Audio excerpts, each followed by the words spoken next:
یہ پروگرام حضرت مولانا شبیر صاحب دامت برکاتہم کی سرپرستی میں اپنے آخری پڑاؤ کی طرف رواں دواں ہے۔ آئیے اب میں اپنے مہمان خصوصی جناب حضرت مولانا سید توحید عالم ندوی دامت برکاتہم ناظم جامعۃ الایمان Lucknow, director of Elite International School Fatehpur Barabanki Banki کو دعوت اسٹیج دے رہا ہوں اس شعر کے ساتھ کہ چشم منتظر چشم ہے، منتظر چشم بھی ہے، قلب بھی ہے، جان بھی ہے، منتظر چشم بھی ہے، قلب بھی ہے، جان بھی ہے، آپ کے آنے کی حسرت بھی ہے، ارمان بھی ہے۔ جناب حضرت مولانا سید توحید عالم ندوی دامت برکاتہم۔ شاعر کہتا ہے خطابت وجد میں آئے تو پھر ہتھیار بن جائے، خطابت وجد میں آئے تو پھر ہتھیار بن جائے، کبھی نیزہ کبھی خنجر کبھی تلوار بن جائے،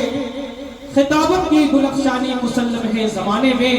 یہ نجاشی کے آگے جعفر طیار بن جائے۔ الحمدللہ حمدا طیبا کثیرا مبارکا فیہ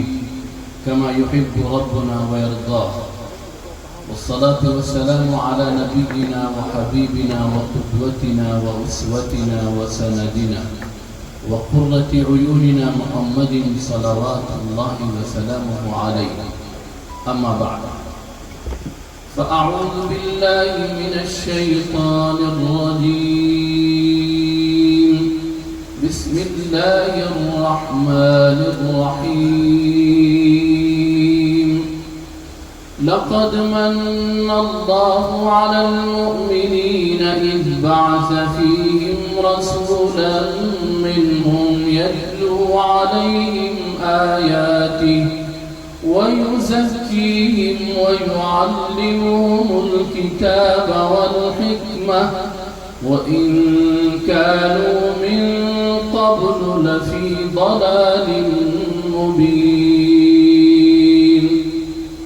وقال تعالى: لقد جاءكم رسول من أنفسكم عزيز عليه ما عنتم حريص عليكم بالمؤمنين رؤوف رحيم، فإن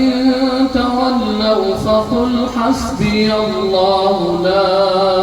إله إلا هو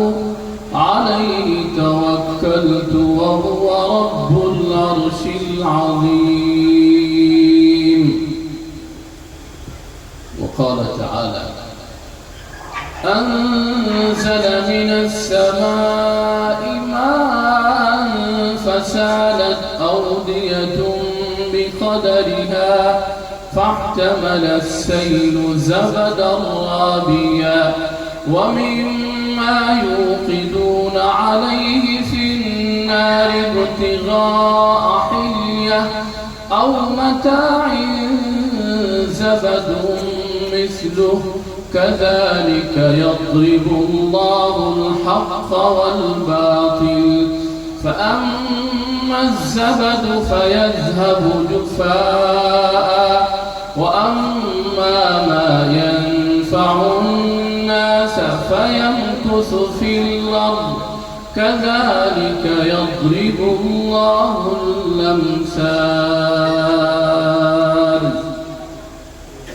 وقال النبي صلى الله عليه وسلم: تركتكم على محجة بيضاء ليلها كنهارها لا يزيغ عنها إلا هالك۔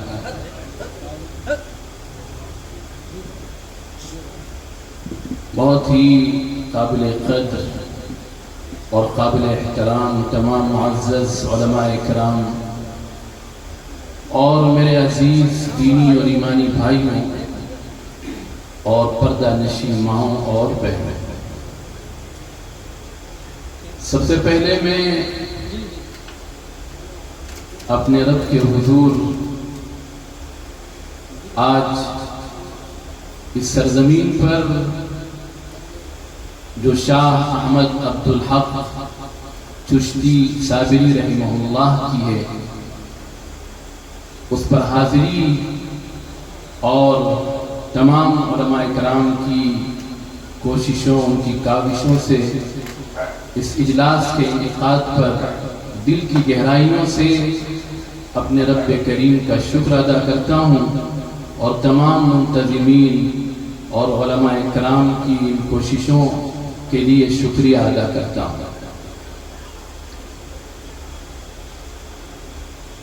ذہن میں بہت سے موضوعات گردش کر رہے تھے، اسی عنوان کے تحت جو عنوان طے کیا گیا ہے، جلسے سیرت النبی اور مدح صحابہ، لیکن اچانک جب ذہن میں اس ولی کامل کا تصور آیا، اس وقت ہم جس کے دیار میں ہیں، جس کے جوار میں ہیں، تو ذہن فوراً اس طرف گیا کہ جو واقعی میں عبدالحق تھا، آج دنیا کو اسی حق کی پھر سے ضرورت ہے، اور حق کی تلاش، ریئلٹی کی تلاش، اتھینٹسٹی کی تلاش انسان کی فطرت میں رکھی گئی۔ اسی فطرت کی آواز کو جب عصر نبوی میں پورا کیا گیا، جب محمد الرسول اللہ صلی اللہ علیہ وسلم کے دور میں پورا کیا گیا، تو اللہ تعالیٰ نے ایسے ماحول کو، ایسی فضا کو، ایسے ملک کو جہاں دور دور تک انقلاب کا کوئی راستہ نہیں دکھ رہا تھا، اللہ تعالیٰ نے اس دور کی جو تصویر بیان کی ہے، سب سے معتبر تاریخ، سب سے اتھینٹک ہسٹری جس کو قرآن کہا جاتا ہے، قرآن اس دور کی منظر کشی کرتے ہوئے کہتا ہے کہ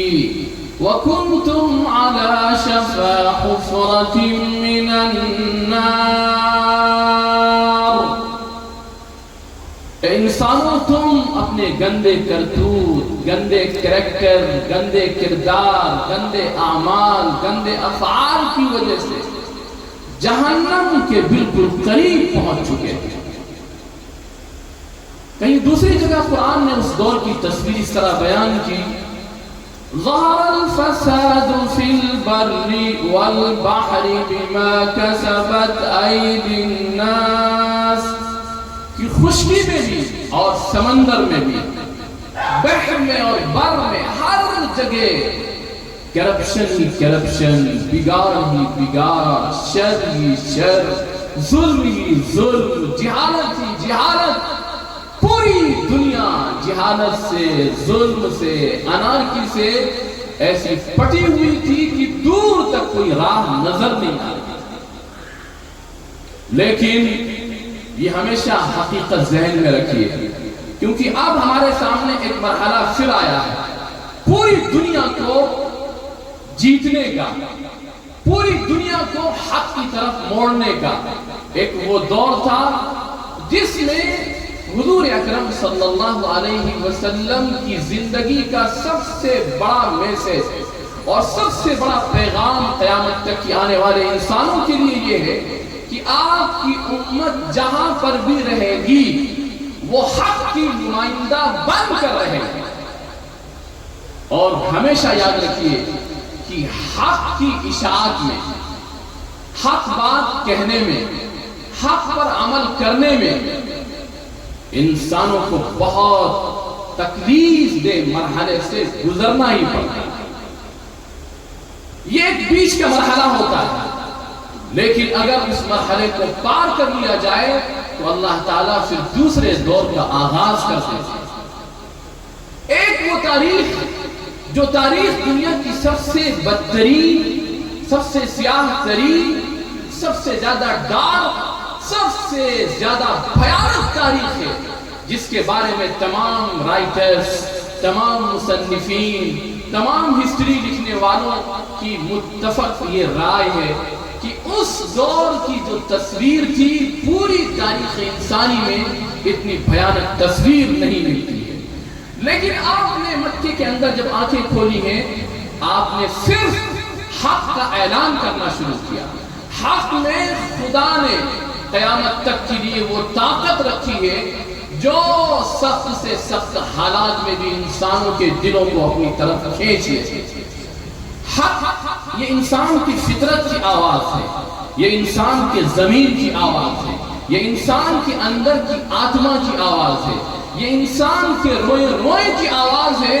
اس آواز کو خدا کی قسم کبھی بھی طاقتوں کی وجہ سے، حکومتوں کی وجہ سے، اقتدار کی وجہ سے، کسی اور نشے کی وجہ سے اس طاقت کو دبایا نہیں جا سکتا۔ جب آپ نے حق کا اعلان کرنا شروع کیا، پورا مکہ، پوری سوسائٹی، پورا معاشرہ،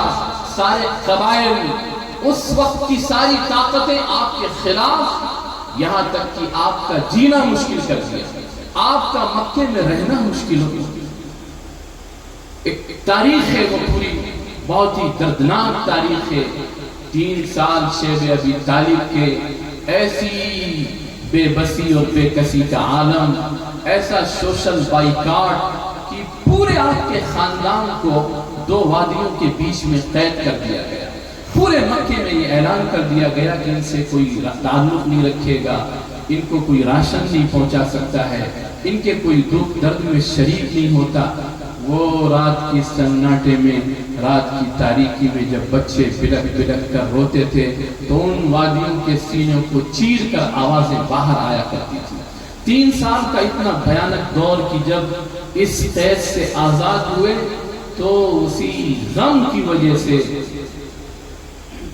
ابو طالب کا بھی انتقال ہو گیا، اور آپ کی سب سے زیادہ قابل اعتماد، سب سے قریب، سب سے زیادہ غمگسار، سب سے بڑا سہارا ظاہری آپ کی شریک حیات حضرت خدیجہ بھی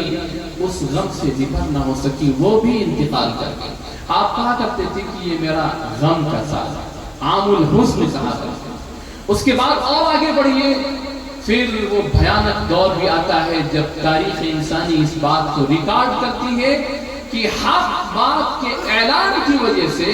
حق بات کے اظہار کی وجہ سے ایک شخص کو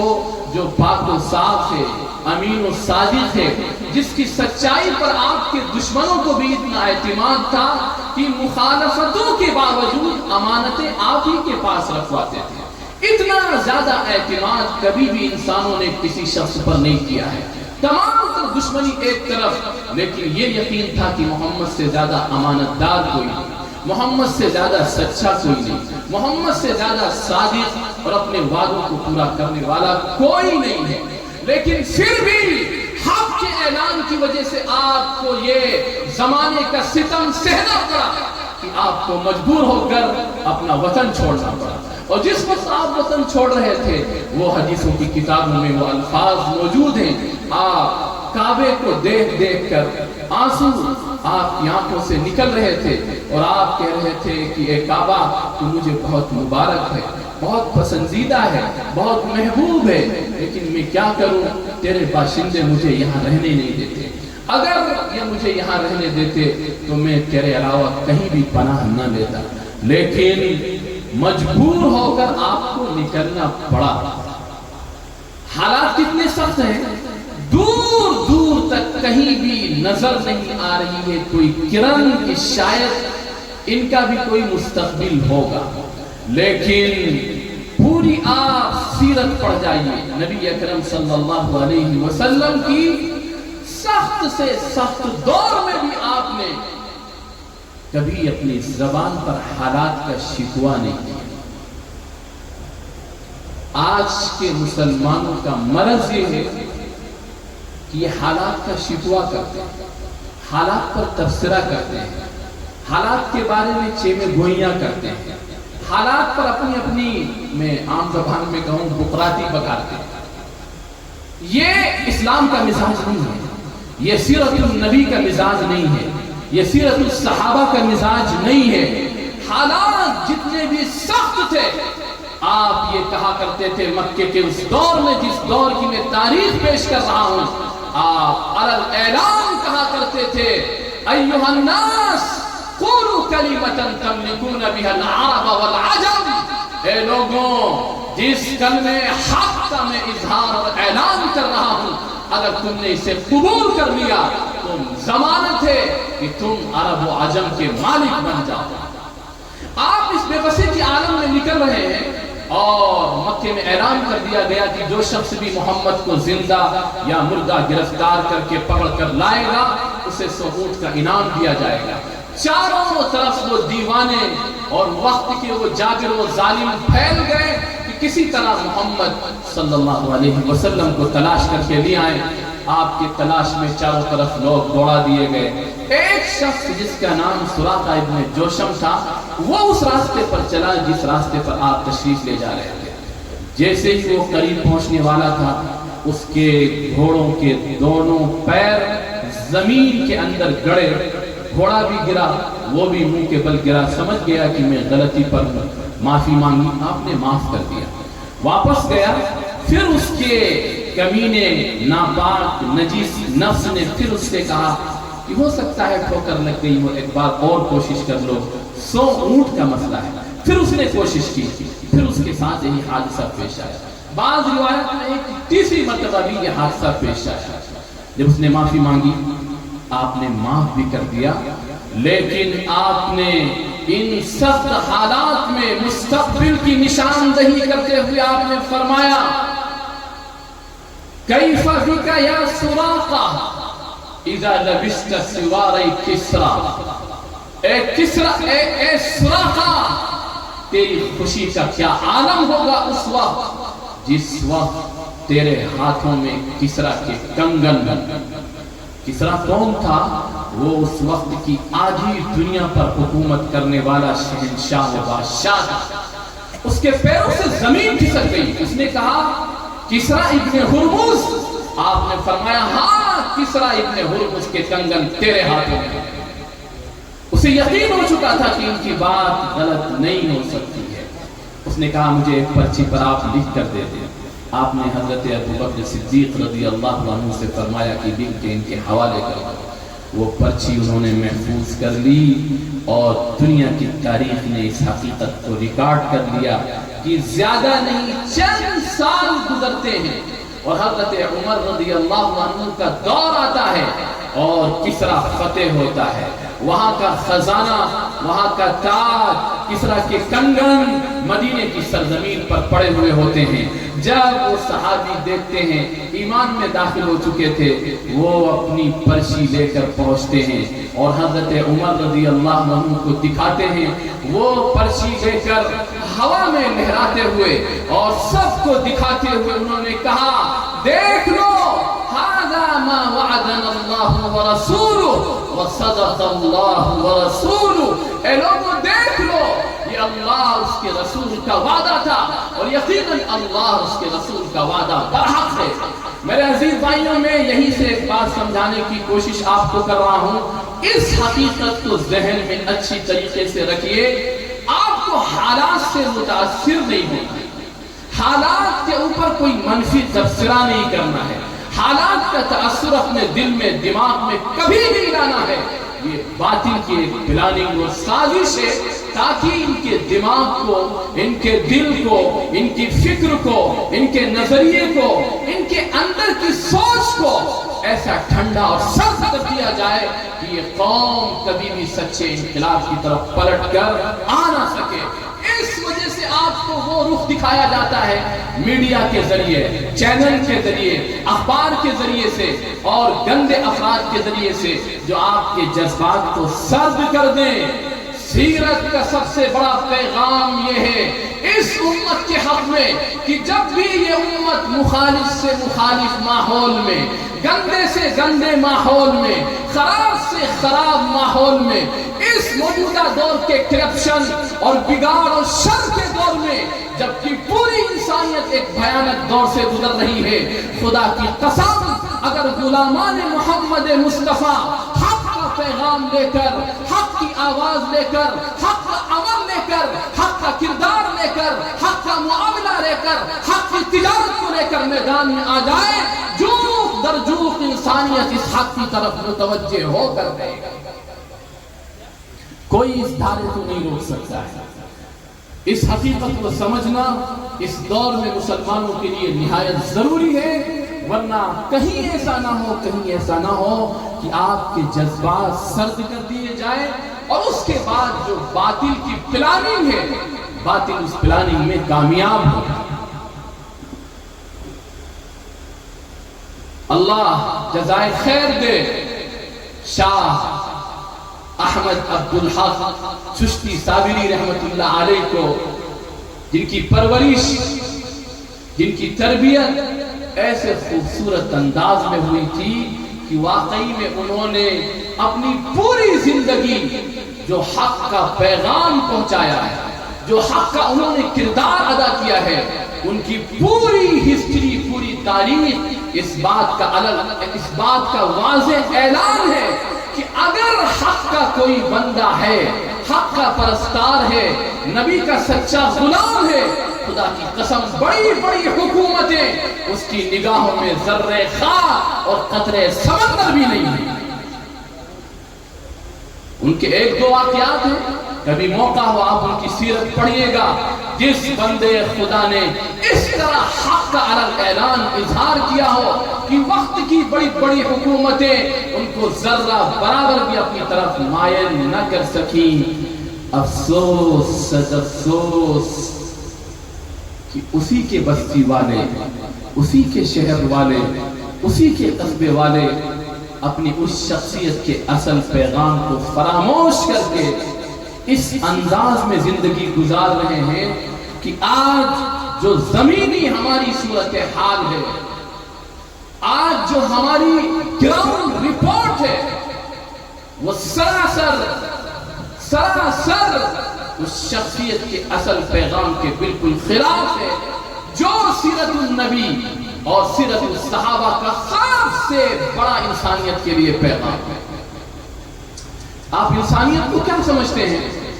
انسانیت کی فطرت ہمیشہ سے ایک رہی ہے اور قیامت تک ایک رہے گی۔ جس طرح مادی یہ حقیقت ہے، ایسی ہی روحانی یہ حقیقت ہے۔ مادی میں مثال سے اس کو سمجھانے کی کوشش کر رہا ہوں، جیسے اس دنیا میں مادی طور پر ایک حقیقت یہ طے ہے کہ انسان کی پیاس پانی سے بجھے گی۔ آپ پروپیگنڈا کریں، پانی کے خلاف آپ بہت سارے بیانات تیار کریں، پانی کے خلاف آپ پروگرام بنائیں، چینلز پر ڈیبیٹ کرائیں پانی کے خلاف، اس کے اگینسٹ کہ نہیں پانی سے کچھ نہیں ہوتا ہے، پانی کسی کام کا نہیں ہے، پانی سے یہ نقصان ہے۔ کیا اس پروپیگنڈے کی وجہ سے پانی کی حقیقت بدل جائے گی؟ کھانے کی ایک حقیقت ہے، غذا کی ایک حقیقت ہے۔ کوئی پروپیگنڈا کرنا شروع کرے کہ کھانے سے کچھ نہیں ہوتا ہے، کھانے سے آدمی اور کمزور ہو جاتا ہے، کھانے کی وجہ سے آدمی کے اندر یہ بیماریاں پیدا ہونے لگتی ہیں، لہذا کھانے کو چھوڑ دیا جائے۔ کیا اس پروپیگنڈے کی وجہ سے کھانے کی قیمت، کھانے کی اہمیت گھٹ جائے؟ جس طرح یہ ایک حقیقت ہے، خدا کی قسم سیرت النبی اور سیرت الصحابہ کا یہ سب سے بڑا پیغام کہ حق پوری دنیا کی روحانی سب سے بڑی ضرورت ہے، اور اگر ساری ضرورتیں پوری کر لی گئیں، بہترین قسم کے محلات، بہترین قسم کی یونیورسٹیز، بہترین قسم کے شہر، بہترین قسم کی ویل مینٹین لائف، کسی قسم کی کوئی کمی نہ ہو،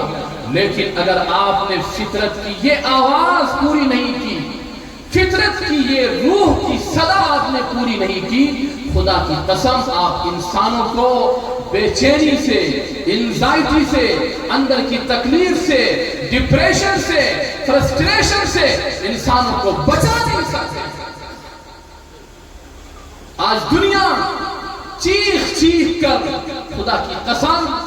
سیرت النبی کے پیغام کو گویا آواز دے رہی ہے۔ دنیا کے پاس کس چیز کی کمی ہے؟ ہم مان لیتے ہیں کہ اس سرزمین پر ہو سکتا ہے کہ بہت سی کمیاں ہیں، بہت سی ضرورتوں کے لیے لوگ ٹھوکریں کھا رہے ہیں، لیکن ان ملکوں میں کیا کمی ہے جن ملکوں کے پاس ریسورسز ہیں، جن ملکوں کے پاس فیسلٹیز ہیں، جن ملکوں کے پاس سب کچھ ہے، اس کے باوجود لوگ تیزی کے ساتھ سوسائڈ کی طرف، خودکشی کی طرف، جرائم کی طرف، ڈرگز کی طرف اور نہ جانے کن کن بھیانک غلطیوں کی طرف بڑھ رہے ہیں، صرف اپنی زندگی کو سکون پہنچانے کے لیے، اپنی زندگی میں پیس اور سیٹسفیکشن کو حاصل کرنے کے لیے اتنے بھیانک دور سے گزر رہے ہیں کہ سوئٹزرلینڈ جیسا وہ ملک، جس ملک کو آپ نیٹ پر سرچ کریں تو یورپ کے خوبصورت ملکوں میں اس کا شمار ہوتا ہے۔ ابھی 4 یا 5 سال پہلے سوئٹزرلینڈ کی پارلیمنٹ میں یہ بل پاس کیا گیا عوام کے دباؤ کی وجہ سے کہ ہر شخص کو اپنے گھر میں سوسائڈ کرنے والی مشین رکھنے کی پرمیشن اور اجازت۔ جاپان کے بارے میں سالانہ تقریباً چھوٹے سے ملک میں بہت کم کر کے جو تعداد بتائی گئی ہے 5 سے 6 ہزار لوگ سوسائڈ اور خودکشی کر رہے ہیں۔ جاپان تو یورپ سے بھی 12 سال آگے چلتا ہے۔ میرے عزیز بھائیوں، یہ واقعی میں یہ وقت تھا، یہ دور تھا کہ آقا کے غلام، آقا کے ماننے والے، آقا سے سچی محبت کرنے والے، وہ اپنے عمل سے بھی، اپنی بات سے بھی، اپنے کردار سے بھی، اپنے اخلاق سے پورے انسانوں کے سامنے ایسا پیغام دیتے کہ انسانوں کے سامنے حق بالکل واضح ہو۔ اس وجہ سے میرے عزیز بھائیوں میں بہت مختصر کر کے اب وہ کام آپ کے سامنے اس کا تذکرہ کرنا چاہتا ہوں جو ہم سب کو عملی طور پر کرنا ہے، کریں گے انشاءاللہ۔ سیرت النبی کے ذریعے سے ایسا انقلاب آ سکتا ہے ہمارے محلوں میں، علاقوں میں، بستیوں میں، بلکہ پورے ضلع میں، بلکہ پورے ملک میں، خدا کی قسم، جس کی وجہ سے پوری انسانیت کو چین و سکون مل جائے۔ لیکن میں بس گن کر آپ کی خدمت میں 4 کام آپ کے حوالے کر رہا ہوں۔ اگر یہ 4 کام صرف آپ نے آج کے اس اجلاس، جلسے سیرت النبی اور مدح صحابہ کی اس مجلس میں آ کر اگر آپ نے ان 4 کاموں کو کر لیا، اگلے سال جب 2026 کا اجلاس ہوگا آپ دیکھیں گے کہ ایک بہت بڑی تعداد آپ کے جلسے میں شریک ہوگی، اور وہ تعداد اندر کے اعتبار سے، روحانی اعتبار سے بہت ہی بدلی ہوئی، بہت ہی نیک، بہت ہی صالح، بہت ہی اچھے قسم کے افراد ہوں گے۔ 1 سال کی مدت میں پورا علاقہ، پوری کی پوری بستی بہت آسانی کے ساتھ چینج ہو سکتی ہے۔ یہ 4 کام جو میں ایک ایک کر کے آسانی کے ساتھ آپ کے حوالے کر رہا ہوں، خدا کے لیے موجودہ حالات کی وجہ سے آپ اپنے قلب و جگر میں اسے پیوست کر کے جائیں اور آج ہی سے اس کے بارے میں عملی قدم کیسے اٹھانا ہے اس کی شروعات کر دیں۔ انشاءاللہ چند دنوں کے اندر خود آپ کو نظر آ جائے گا کہ کیسی تبدیلی آ گئی۔ کریں گے انشاءاللہ۔ پہلا کام ہم سب کو بہت آسان کر کے، بہت سہل اور بہت زیادہ ہم سب کے لیے مؤثر اور پوری امت کو جوڑنے کا ذریعہ، اس میں کرنا کچھ نہیں ہے، بس صرف دل کے رخ کو صحیح کرنا ہے۔ وہ کام کیا ہے کہ ہم سب سے پہلے اپنے دل کو ہر ایک کی طرف سے صاف کریں۔ ابھی ہم سے پہلے الحمدللہ مفتی صاحب نے جس انداز میں گفتگو کی، اس میں بہت مختصر وقت میں انہوں نے اس طرح اشارہ کیا تھا کہ ہمارا سب سے بڑا مرض اپنی سوسائٹی کو، اپنے معاشرے کو توڑنے کا ایک دوسرے کے بارے میں بدگمانی، ایک دوسرے کے بارے میں حسد، ایک دوسرے کے بارے میں الزام تراشی، ایک دوسرے کے بارے میں اپنے دل کو گندا کرنا، یہ اس امت کا سب سے بھیانک مرض ہے، جس کی وجہ سے خدا کی لعنت اور پھٹکار برس رہی ہے۔ اس میں کچھ نہیں کرنا ہے، صرف دل کے رخ کو اللہ کی طرف متوجہ کر کے اپنے دل کو پاک و صاف کریے ہر ایک کی طرف سے۔ اگر آپ نے یہ کام کر لیا اس جلسے میں آ کر اور یہاں سے یہ پیغام لے کر گئے کہ ہمیں اپنے دل کو صاف کرنا ہے، اور اسی پیغام کو اپنے دوستوں میں، اپنے گھر والوں میں، کوئی آپ کے سامنے کسی کے بارے میں کوئی ایسی بات کہے جو غیبت میں آتی ہو، الزام تراشی میں آتی ہو، بدگمانی میں آتی ہو، آپ فوراً اس کے منہ پر وہیں پر پابندی لگا دیں کہ بھائی جان مجھے بھی اس گناہ میں شامل مت کریے، آپ بھی اس گناہ سے بچیے، مجھے بھی بچائیے خدا کے لیے۔ ہمارے پاس اتنے عمل نہیں ہے کہ کل قیامت کے میدان کے اندر اللہ کے سامنے ہم اس کا مقابلہ کر سکیں۔ اگر مسلمان اپنے دل کو صاف کر کے دل کو ایک کر لے، خدا کی قسم یہ امت، پوری امت دنیا کی سب سے بڑی طاقت بن جائے گا۔ لیکن دشمن کی سب سے بڑی سازش ڈیوائیڈ اینڈ رول کی آج سے نہیں، بہت پرانی رہی ہے، جس نے اس امت کو ایسا بانٹا ہے، ایسا بانٹا ہے، کہیں دیوبندی اور سنی میں، کہیں جماعتی اور دوسرے فرقوں میں، کہیں سلفی اور خلفی میں، کہیں نہ جانے کن کن فرقوں میں، پھر اس کے بعد اور نیچے اترے تو اور زیادہ دوریاں اور بھیانک قسم کے گیپ۔ خدا کی قسم اگر یہ مرض اس امت میں رہا، چاہے جو کچھ یہ امت کرتی رہے، اللہ کی رحمت کی مستحق نہیں ہو سکتی۔ اس مرض کے ہوتے ہوئے اللہ کی رحمت اس امت کی طرف متوجہ نہیں ہو سکتی۔ اس وجہ سے میرے عزیز بھائیوں، آقا کا وہ فرمان جس کے بارے میں آپ نے فرمایا تھا کہ مثل المؤمنین فی توادہم وتراحمهم وتعاطفهم كمثل الجسد الواحد اذا اشتكى منه عضو تداعى له سائر الجسد بالسهر والحمى۔ بس یہی ہماری نشانی ہے، یہی ہماری پہچان ہے۔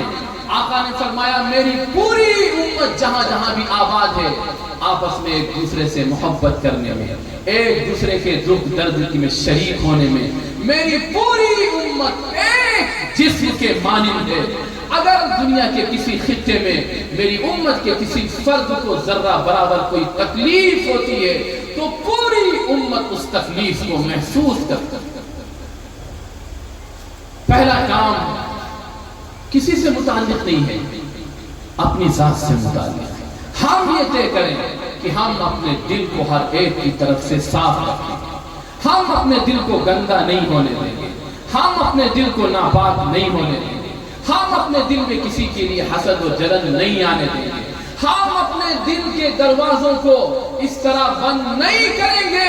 کہ خدا نہ کرے وہی ہمیں جہنم کی آگ تک پہنچا دے۔ جس کے دل میں کسی کے لیے بھی حسد ہو، کینہ ہو، بغض ہو، عداوت ہو اور تکبر کے وہ گندے جذبات ہوں جس کی وجہ سے وہ جھکنے کے لیے تیار نہ ہو،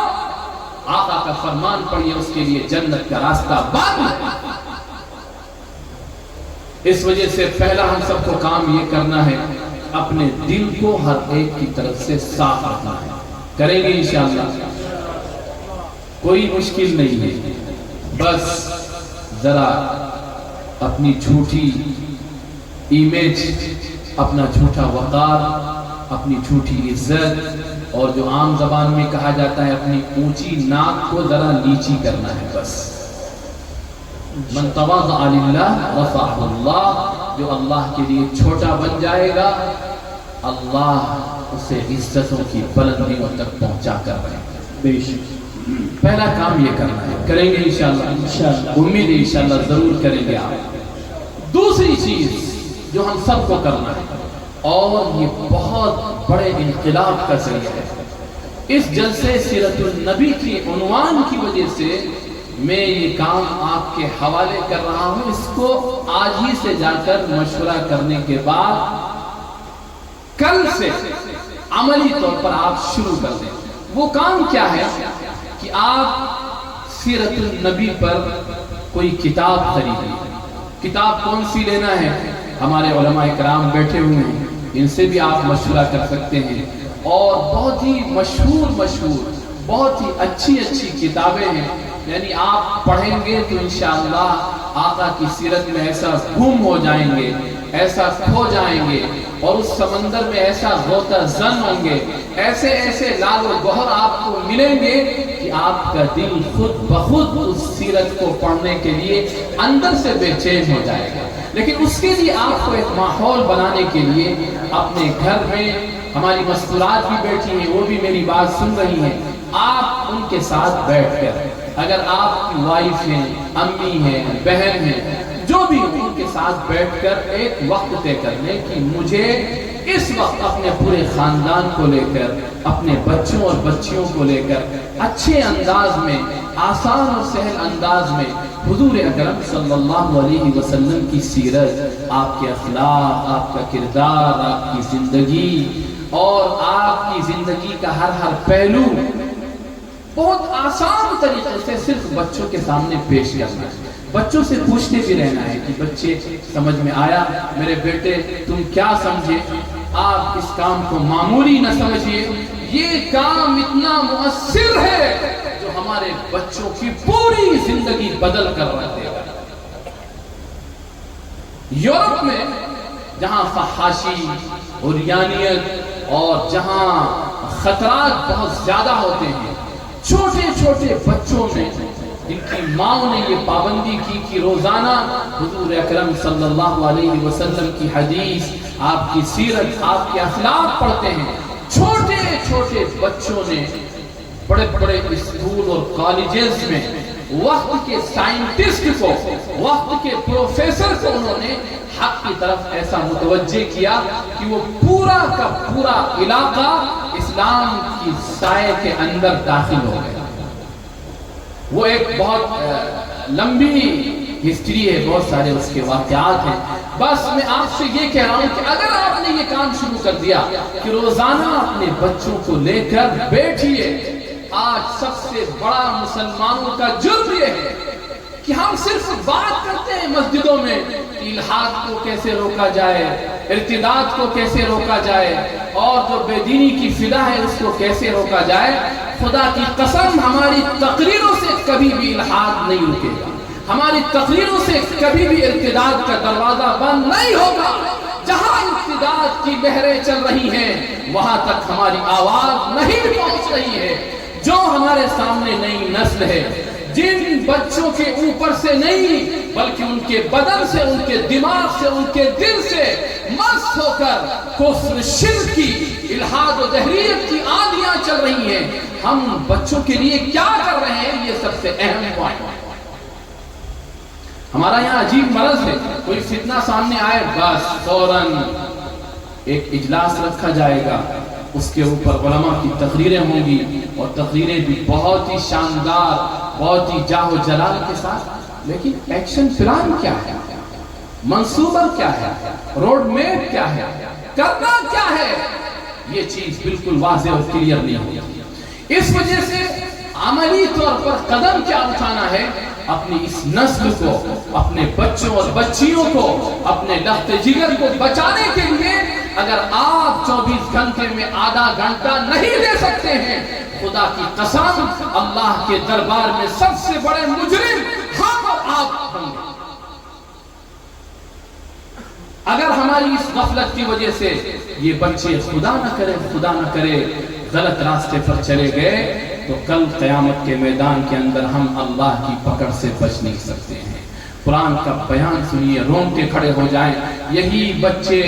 جن کے لیے ماں نے اپنی رات کو رات نہیں سمجھا، باپ نے دن کو دن نہیں سمجھا، بچے کی ایک آہ کبھی ماں کو تڑپاتی تھی، کبھی باپ کو در بدر ڈاکٹر، یہ ڈاکٹر وہ ڈاکٹر لے لے کے بیچارہ دوڑتا رہا۔ یہی بچے قیامت کے دن کھڑے ہو کر کیا فریاد کریں گے؟ سنو قرآن کے بیان کو، وہ ان اولاد کی اس آواز کو جو قیامت میں پیش آئے گی، ان والدین کے بارے میں، ان بڑوں کے بارے میں جنہوں نے صحیح رخ نہیں دیا، جنہوں نے فکر نہیں کی.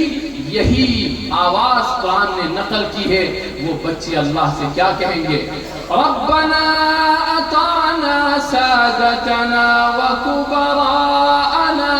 فأضلونا السبيل ربنا آتهم ضعفين من العذاب والعنهم لعنا كبيرا. اے ہمارے پروردگار، یہ ہمارے بڑے تھے، یہ ہمارے ذمہ دار تھے، یہ ہمارے پیرنٹس تھے، انہوں نے ہمیں صحیح رخ نہیں دیا، اس کی وجہ سے ہم غلط رخ پر چلے گئے. اے اللہ، آج جتنی سزا آپ مجھے دیں اس سے دوگنی سزا آپ انہیں دیجئے. وَلْعَنْهُمْ لَعْنًا كَبِيرًا، اور جتنی اپنی پھٹکار ہو سکتی ہو ان پر برسائی. اس وجہ سے میرے عزیز بھائیوں اور قابل احترام ماؤں اور بہنوں، آپ سب کے دل میں نے ایک بہت ہی چھوٹا کام لیکن بہت ہی مؤثر اور زندگیوں کو تبدیل کر دینے والا کام بتایا ہے. یہ فیصلہ کر کے جائیے کہ کل ہی سے انشاءاللہ شروع کر دینا ہے. کریں گے انشاءاللہ. خدا کے لیے وقت دیجئے، بچوں کو وقت دیجئے، اپنی فیملی کو بچائیے، اپنی نسلوں کو. اس کے لیے آپ کو آدھے گھنٹے صرف دینا ہے، اور اس میں حضور اکرم صلی اللہ علیہ وسلم کی حدیث، آپ کی سیرت، آپ کے اخلاق، آپ کی سنتیں بس آسان انداز میں بچوں کے سامنے پڑھیے، ان سے پوچھیے. پھر آپ دیکھیے آپ کے بچے وقت کے سب سے بہادر، وقت کے سب سے جیادے بن کر تیار ہوں گے. یقین نہ ہو تو غزہ کی سرزمین پر دنیا کی سب سے بڑی طاقت سے ٹکرانے والے ان بچوں اور بچیوں کی مثال لے لیجئے جن چھوٹے چھوٹے معصوم بچوں نے دنیا کی ظالم و جابر طاقت کی آنکھوں میں آنکھیں ڈال کر حق کا پیغام سنایا ہے. تین فوجی ایک بچے کے سینے پہ چڑھے ہوئے ہیں، اس سے ایمان چھیننے کی کوشش، اس سے عشق خدا اور عشق رسول کا اس کا چراغ گل کرنے کی، اس کو بجھانے کی کوشش کر رہے ہیں. لیکن سلام ہو اس بچے پر، بے شمار رحمتیں ہوں اس ماں پر، اس باپ پر جس نے سیرت کے ذریعے سے اپنے بچے کی تربیت کی. اس بچے نے بآواز بلند کہا میری جان جا سکتی ہے لیکن اے دنیا کے انسانوں سنو، میں گواہی دیتا ہوں اشہد ان لا الہ الا اللہ وان محمد رسول اللہ. یہ گواہی دی اور اس کی جان آخری کے سپرد ہو گئی. ایک چھوٹی سی معصوم بچی، باپ تلقین کر رہا ہے، دیکھ رہا ہے آخری وقت ہے، میری بچی دم توڑ رہی ہے، ایسے ہی اس کا کلیجہ منہ کو آ رہا ہوگا. لیکن باپ کو اگر فکر تھی تو بچی کے ایمان کی، بچی کے عشق رسول کی. باپ نے کہا بیٹی آخری وقت میں شہادت. بیٹی نے شہادت دی اور مسکراتے ہوئے آخری وقت میں اس بچی نے کہا ابو جان میں اپنی آنکھوں سے دو جنتیں اسی وقت دیکھ رہی ہوں. ایک بچے کو ہوش آیا 3 دن کے بعد. اس بچے نے کہا کہ اے اللہ میں آپ کی قسم کھاتا ہوں میں سب سے زیادہ اپنے نبی سے پیار کرتا ہوں. کون سی چیز ہے آپ معلوم کریں. وہ مائیں کیا کرتی ہیں؟ وہ مائیں جہاں پر کھانے کے لیے کھانا نہیں، پینے کے لیے پانی نہیں، علاج کے لیے دوا نہیں، رہنے کے لیے گھر نہیں، لیکن ماں سے کبھی یہ ناغہ نہیں ہوتا ہے کہ اپنے بچوں اور بچیوں کو لے کر بیٹھے نا. اپنے بچوں کے قلب و جگر میں اللہ کی عظمت و کبریائی، اس کا جاہ و جلال، اس کی بڑائی، اس کی سلطنت، اس کی حاکمیت، اس کی خالقیت، اس کی ربوبیت ان کے قلب و جگر میں بے وس نہ کر دیں. اس وجہ سے میرے عزیز بھائیوں ہم نے دوسرا کام آپ سے بہت آسان کر کے یہ بتایا ہے. کریں گے انشاءاللہ سب لوگ؟ کریں گے؟ کون کون کریں گے؟ سیرت کی کون سی کتاب خریدیں گے؟ آپ علماء اکرام سے رابطہ کر سکتے ہیں. آپ کے معیار کی جو کتاب ہوگی وہ بتا دی جائے گی. کتابیں بہت سی ہیں اور اس کے اندر تربیت کا جو پہلو ہے وہ بھی اس میں سامنے رکھا جاتا ہے. کون سی کتاب ہمیں خریدنا ہے ان علماء اکرام سے رہنمائی حاصل کریں، انشاءاللہ آپ کو بہت اچھی طریقے سے بتا دیا جائے گا. تیسرا کام جو بہت ہی اہم ہے اور ریڑھ کی ہڈی ہے اور ہمارے معاشرے کی حفاظت کا سب سے بڑا ذریعہ ہے، الحمدللہ جن لوگوں نے بھی اس اجلاس کی کوشش کی، جن علماء اکرام نے، ان کے ذریعے سے تفسیر کا درس بھی مسجدوں میں ہو رہا ہے، اللہ تعالیٰ اسے قبول فرمائے اور اس کے ذریعے سے ہدایت کو عام فرمائے۔ یہ براہ راست قرآن کے ذریعے سے تبدیلی لانے کی کوشش ہے جو بہت ہی مؤثر ہے، لیکن اس میں جو کام ہم آپ کے حوالے کرنا چاہتے ہیں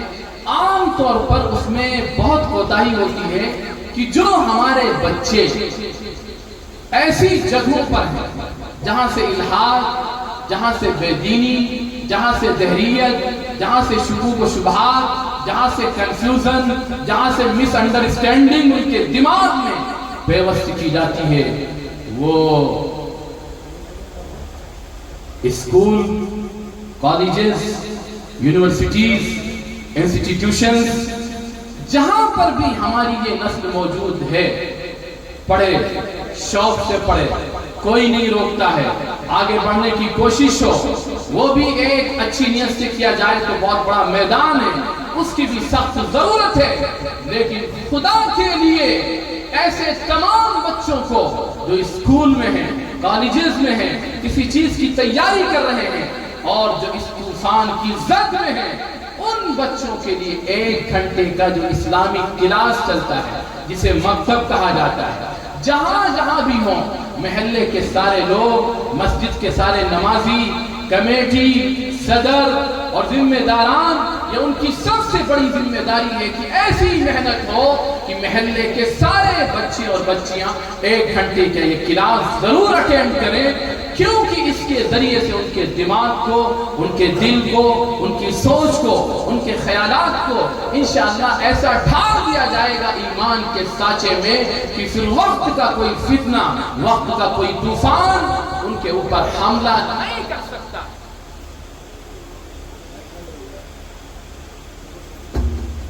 اور اگر کسی فتنے نے حملہ کیا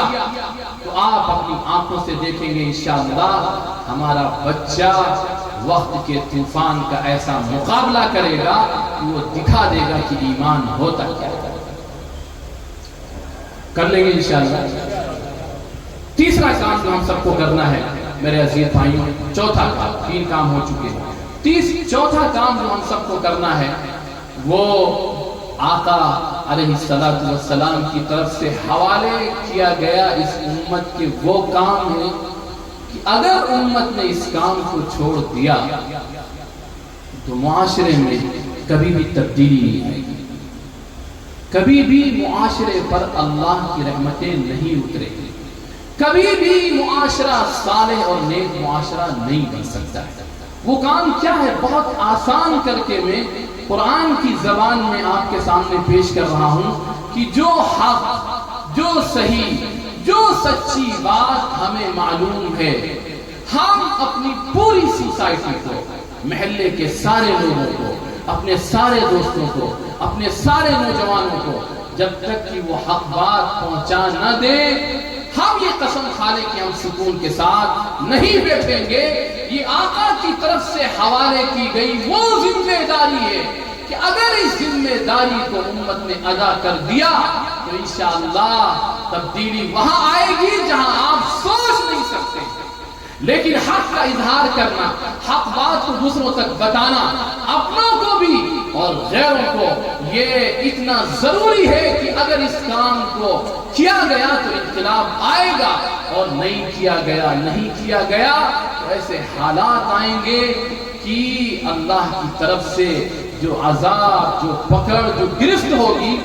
کوئی اس کو روک نہیں سکتا ہے۔ حضور اکرم صلی اللہ علیہ وسلم نے قسم کھا کے یہ بات کہی تھی اپنی امت سے خطاب کرتے ہوئے، اے میری امت، والذی نفس محمد بیدی لتأمرن بالمعروف ولتنہون عن المنکر او لیوشکن اللہ ان یبعث علیکم عقابا من ثم تدعونہ فلا یستجاب لکم۔ اے میری امت، تم ضرور بالضرور جو اچھی بات اور بھلی بات تمہیں معلوم ہے دوسروں کو بتاتے رہنا، بری بات سے اپنی پوری سوسائٹی کو روکتے رہنا۔ اگر تم نے یہ کام نہ کیا تو اللہ اپنی طرف سے تم پر عذاب مسلط کریں گے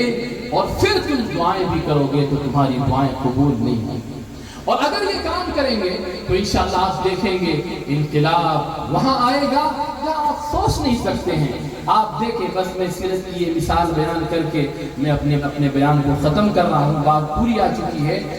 سیرت کی پوری شروع سے لے کر آخر تک کی پوری سیرت کو آپ کھنگال جائیے تو آپ دیکھیں گے کہ پوری سیرت میں سب سے زیادہ جو آپ کا پکا دشمن تھا کون تھا؟ وہ بتائیں، سب سے زیادہ پکا دشمن کون تھا حضور کی زندگی؟ اور آسان کر دیتے ہیں، کون تھا جو آپ کو نعوذ باللہ قتل کے ارادے سے چلا جاتا؟ سب کو معلوم، اتنا گندا ارادہ، اتنا گندا فیصلہ کسی نے نہیں کیا۔ اور گئے راستے میں ایک صحابی ملے، تیور دیکھ کے سمجھ گئے کچھ مسئلہ ٹیڑھا ہے، پوچھا عمر کیا بات، دماغ آسمان؟ کہا ہاں بس آج یہ آخری تھی، میں قصے کو ختم کر دوں۔ اس شخص نے کہا کہ عمر تم اس چراغ کو گل کرنے کے لیے چلے ہو جس چراغ کی روشنی تمہارے گھر میں پہنچ چکی، بس وہ غصہ ادھر سے ادھر سیدھے دندناتے ہوئے پہنچے اپنی بہن کے گھر اور زور سے دروازے کو پیٹ کر کے دستک دی۔ اندر کے لوگ سمجھ گئے کہ عمر، بہن آئی، دروازہ کھولا، غصے میں بھرے بھرے تھے، کہا اصبوتی یا عدو اللہ، اے اللہ کی دشمن، کیا تو بے دین ہو گئی؟ بہن نے کہا بھائی جان اگر وہ حق اور سچ ہو تو بس اتنا کہنا تھا کہ اپنی بہن کو اتنی زور سے مارا رخسار پر کی خون جاری ہو گیا۔ بہنوئی نے چھڑانے کی کوشش کی تو ان کو اور زیادہ زمین پر پٹک کر بہت زیادہ مارا۔ بہن نے کہا کہ بھائی جان آپ سے جو ہو سکتا ہو وہ کر لیجئے، لیکن جو حق ہمیں ملا ہے ہم اسے چھوڑ نہیں سکتے۔ غصہ ٹھنڈا ہوا، ایک طرف خون بھی دیکھ رہے تھے بہن کا، کہا اچھا ٹھیک ہے، جو تم پڑھ رہے تھے ذرا مجھے دکھاؤ۔ بہن نے کہا کہ آپ ناپاک ہیں اور وہ میرے رب کا پاک کلام ہے، جب تک کہ آپ پاک و صاف نہیں ہو سکتے ہم نہیں دے سکتے۔ پاک صاف ہوئے اور آج پہلا دن تھا جو حق کا پیغام ان کے سامنے آنے جانا۔ اس سے پہلے جو اس وقت کے میڈیا نے فضا بنا دی تھی، اسی عینک سے، اسی پس منظر میں اسلام کو سوچ رہے تھے۔ آج پہلی مرتبہ خود براہ راست اس حق کا پیغام پڑھنے جا رہے ہیں۔ سامنے جو آیت تھی وہ سورہ طٰہٰ کی آیت تھی، پڑھنا شروع کیا، بسم اللہ الرحمن الرحیم، طٰہٰ ما انزلنا علیک القرآن لتشقى الا تذکرة لمن یخشى تنزیلا ممن خلق الارض والسماوات العلی الرحمن على العرش استوى له ما في السماوات وما في الأرض وما بينهما وما تحت الثرى وإن تجهر بالقول فإنه يعلم السر وأخفى الله لا إله إلا هو له الأسماء الحسنى۔ چند آیتیں حق کی جیسے ہی پڑھی دل پلٹ گئے۔ اب وہ عمر نہیں رہے، وہ عاشق رسول اور غلام رسول بن گئے۔ فوراً ان کے نفس نے کہا اے عمر تجھے کیا ہو گیا تھا، تو اتنے سچے کلام سے جو تیرے دل کی آواز ہے، جو تیرے ضمیر کی آواز ہے، جو تیری فطرت کی آواز ہے، جو سچا اور برحق کلام ہے، تو اس کی مخالفت کر رہا تھا، چل دامن مصطفیٰ میں پناہ لے لے، اور حاضر ہوئے اور ہمیشہ کے لیے محمد صلی اللہ علیہ وسلم کی غلامی کو اپنے لیے فخر۔ اس وجہ سے میرے عزیز بھائیوں، چوتھا یہ کام جو ہم نے آپ کو کرنے کے لیے کہا ہے، خدا کی قسم اگر ان 4 کاموں کو اپنی ذمہ داری کے ساتھ، پابندی کے ساتھ اس کاموں کو شروع کر دیں تو آپ دیکھیں گے حق کیسے غالب آئے گا، کیسے تبدیلی آئے گی، معاشرہ کیسے بدلے گا، سوسائٹی میں کیسے چینجز آئیں گے، اور جو ہمارا شکوہ ہے وہ شکوہ ختم ہوگا۔ اور اگر عملی طور پر قدم نہیں اٹھائیں گے تو پھر معاشرہ تبدیل نہیں ہوگا، معاشرے میں کوئی تبدیلی نہیں آئے گی۔ ہاں یہ ہے کہ ہم کبھی اپنے پروگرام کے ذریعے سے، کبھی اپنے جلوس کے ذریعے سے خوش ہو جائیں گے، باقی اس کے علاوہ کوئی چینجنگ آئے، کوئی تبدیلی آئے، کوئی انقلاب آئے، یہ نہیں ہو سکتا ہے۔ اس وجہ سے آپ طے کریے کہ انشاءاللہ ہم سب مل کر ان 4 کاموں کو پابندی کے ساتھ کریں گے انشاءاللہ۔ اور جو باتیں کہی گئی ہیں میں نے کوشش یہ کی ہے بہت آسان کر کے کہوں، بہت سہل کر کے کہوں، تاکہ ایسا نہ ہو کہ کوئی میری بات بھاری ہو، گاڑھی اردو ہو، ثقیل قسم کی زبان ہو، آسانی کے ساتھ سمجھ میں آ جائے۔ بس اللہ ہی سے فریاد ہے، اسی سے دعا ہے کہ خداوند کریم ہم سب کو ان گزارشات پر عملی قدم اٹھانے کی توفیق عطا فرمائے، اور ہمارے درمیان آپس میں جو اختلاف ہے، جو انتشار ہے، یہ ختم ہو، اور امت متحد ہو کر کسی متحد پروگرام کی طرف، متحد منصوبے کی طرف عملی طور پر قدم اٹھائے، تاکہ یہ ذلت کے بادل صاف ہوں، تاکہ یہ جو چاروں طرف ہماری ذلتوں کے ترانے گائے جا رہے ہیں مسلمانوں ہی کی زبان سے، خدا کرے یہ دور ختم ہو اور انسانیت حق کے پیغام کو سمجھے اور جوق در جوق آقا کے دامن کی طرف آنا شروع ہو جائے، جس کی پیشن گوئی آقا نے بہت پہلے کی تھی، وہ پیشن گوئی پوری ہونا ہے۔ کاش کہ ہمارا اس میں کچھ حصہ ہو جائے، آقا نے فرمایا تھا اور یہ ہونا ہے۔ وہ دور قریب آ رہا ہے، دنیا کے آثار بتا رہے ہیں، اور جہاں ایک طرف باطل کی پلانی ہے وہیں یہ خدائی فیصلہ ہے، لا یبقى على ظہر الارض بیت مدر ولا وبر الا ادخلہ اللہ الاسلام بعز عزیز او ذل ذلیل۔ اس روئے زمین پر ایک وقت ایسا آ کر رہے گا جب حق کی بات، سچ بات اور حق کا پیغام گھر گھر اور در در پہنچ کر رہے گا، عزت والے عزت کے ساتھ آئیں گے اور ذلیل لوگ بھی ناک رگڑ کر حق کے سائے میں پناہ لینے پر مجبور ہو جائیں گے۔ کاش یہ امت حق کی طرف بڑھے، کاش یہ امت حق کے پیغام کو لے کر اس انداز میں سامنے آئے کہ اس کی زبان سے بھی حق نکلے، اس کے عمل سے بھی حق نکلے، اس کے کردار سے بھی حق نکلے، تاکہ پھر سے یہ شہر،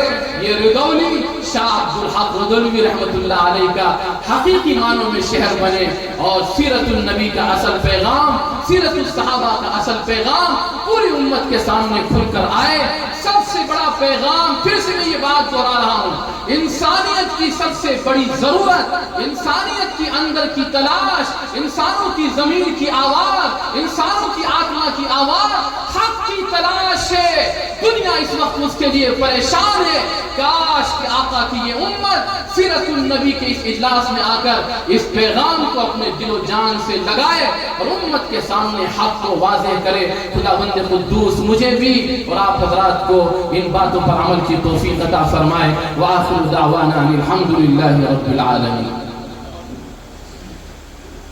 جزاک اللہ احسن الجزاء۔ سامعین کرام، ہم اور آپ